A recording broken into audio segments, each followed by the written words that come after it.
அனைவருக்கும் வணக்கம். நம்ம இந்த வீடியோல சின்ன வெங்காயம் புளிக்குழம்பு எப்படி செய்யறது அப்படினு பாப்போம். இதுக்கு தேவையான பொருட்கள் நான் 1 கப் அளவுக்கு சின்ன வெங்காயத்தை நறுக்கி வச்சிருக்கேன். தக்காளி 2, 5 ல இருந்து 6 பல்லு பூண்டு, சாம்பார் பொடி 2 ஸ்பூன், தனியா பொடி 1/2 டீஸ்பூன், மிளகாய் தூள் 1/2 டீஸ்பூன், சீரகம் 1/4 டீஸ்பூன், வெந்தயம் 1/4 டீஸ்பூன், அப்புறம் நான் புளியை நல்லா திக்கா கரைச்சி எடுத்து வச்சிருக்கேன். புளிக்குழம்பு அப்படினாலே எல்லாருக்குமே ரொம்ப பிடித்தமான ஒரு உணவு தான்.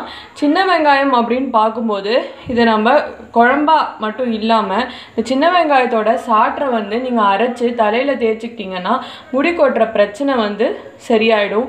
மேலும் சளி இருமல் இருக்கிறவங்க இந்த சின்ன வெங்காயத்தை சாப்பிட்டிங்கன்னா அது உங்களுக்கு உடனே கொஞ்சம் நல்ல ரிலீஃப் உங்களுக்கு அது தரும். இப்போ நம்ம இதை எப்படி செய்யறது அப்படின்னு பார்ப்போம்.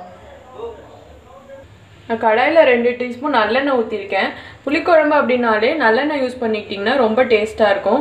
இப்போ நான் இதில் 1/4 டீஸ்பூன் சீரகம், அப்புறம் இந்த வெந்தயம், இந்த கருவேப்பிலை இதெல்லாம் சேர்த்துடுறேன். இப்போ வெந்தயம் பொன்னிறமானதுக்கப்புறம் நம்ம இந்த சின்ன வெங்காயத்தையும் பூண்டையும் இதோட சேர்த்துடலாம். ரெண்டும் நல்லா கொஞ்சம் நேரம் வதங்கட்டும். வதங்கினதுக்கப்புறம் நாம் தக்காளி இதோட சேர்த்துடலாம். சின்ன வெங்காயம் லைட்டாக வதங்கிடுச்சு. இப்போ நாம் இதோட தக்காளியும் சேர்த்துடலாம். இது ஒரு 1 ல இருந்து 2 நிமிஷம் வரைக்கும் இது நல்லா வதங்கட்டும். வதங்கினதுக்கப்புறம் நாம் தேவையான மசாலாலாம் இதோட சேர்த்துடலாம். பாருங்கள், நல்லா தக்காளியிலேருந்து அந்த சாறு நல்லா வர ஆரம்பிச்சிருச்சு. இப்போ நம்ம இந்த மசாலாவை இதோட சேர்த்துடலாம். மசாலா வாசனை லைட்டாக போகிற வரைக்கும் வதக்கி விட்டுக்கோங்க. இப்போ நம்ம இந்த புளி தண்ணி இதோட சேர்த்துடலாம். தேவையான அளவு உப்பு சேர்த்துடலாம்.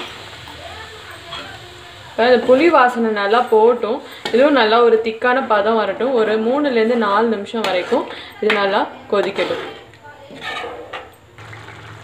இப்போ நம்மளுக்கு புளி வாசனைலாம் போயிடுச்சு.